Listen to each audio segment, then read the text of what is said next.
Moving ahead, I'll just cover what are the exam topics and syllabus for CCISO.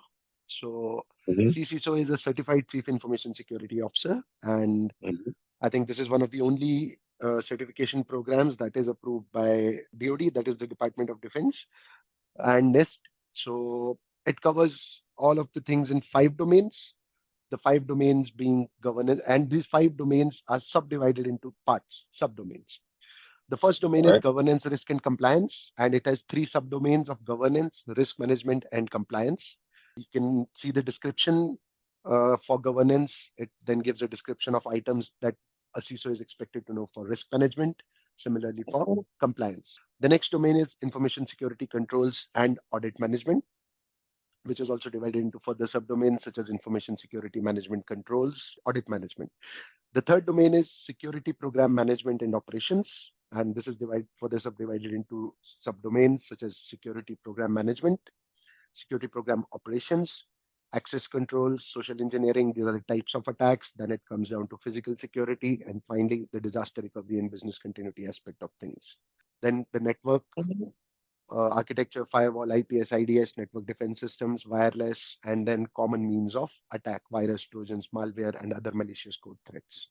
And it covers coding practices, secure coding practices, OS hardening, encryption, and vulnerability assessment and penetration testing, Mhm. threat Right. management, incident response, computer forensics. And the last Mhm, domain is strategic planning, finance, procurement, and third-party management. So this covers the domain of strategic planning, finance, how to create a business case, get funds for it, cost benefit analysis of controls, etc. And mhm, then third party management, because most of the setup now is dependent on our third party resources, vendor resources. So what is the security setup that they are having, how to ensure compliance with your own standards from the third parties, etc. So that is what is covered mhm. in the final domain. Security is a very different for each and for different organizations. Each of the organization has its own different setup, has its own different challenges, and that is where one of the primary role of CISO comes in. So one of the Mhm. best tips for this exam is like, you're not the technologist who will be solutioning the end case. You're not the Right. manager who will be ensuring that it is done. You're the CISO. You need to Right. term strategic. You need to term long term. So, Mhm, for example, if there's a threat that has come up, so the immediate responsibility of CISO is not to how to address the threat.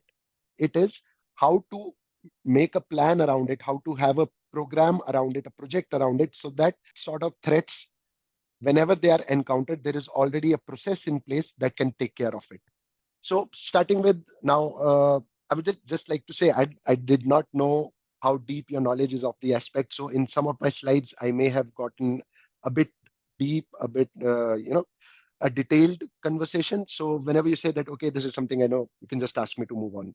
So just starting with CISO, Chief Information Security Officer. So it deals with protection of information. So starting with what is information? So information building blocks of any organization. And it not only covers electronic information, but it also includes processed data, data that is written on a piece of paper. So information in any way or form, the security aspects of it fall under CISO. And this information can be created, stored, destroyed, processed, transmitted, used, lost, corrupted. And there has to be a process which controls and governs overall how each of these things are done.